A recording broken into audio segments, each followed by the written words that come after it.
শুনি। I love you. তো চায়ের বিজনেস ছাড়া আর কি করা হয় বাই প্রফেশন?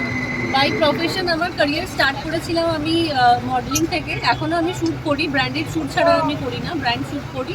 আর তারপরে আমি কাতার এয়ারওয়েজের জন্য ফ্লাই করেছি ফর 6 মান্থস।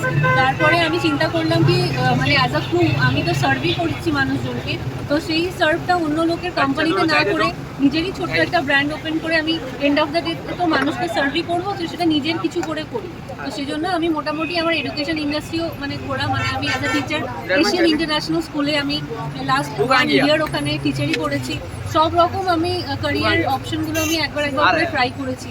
বিকজ আমাদের জেনারেশনের এটাই প্রবলেম কি উই আর ভেরি কনফিউজ, আমরা খুবই কনফিউজ লাইফে কী করবো। তারপরে মনে হলো যাই করি না কেন অন্য লোকের আন্ডারে আর কিছু করবো না, যা করবো এবার নিজস্ব।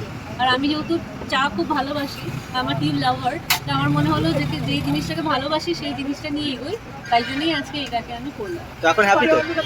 দেখুন হ্যাপি তো অবশ্যই, বিকজ একদম কম সময়ের মধ্যে মানুষের এত ভালোবাসা পাচ্ছি, তো সেক্ষেত্রে আমি উপরওয়ালার কাছে খুবই থ্যাঙ্কফুল। আর যদি এরকমভাবে চলতে থাকে আমি অবশ্যই এগিয়ে যাব, এবার বাকিটা আপনাদের হাতে।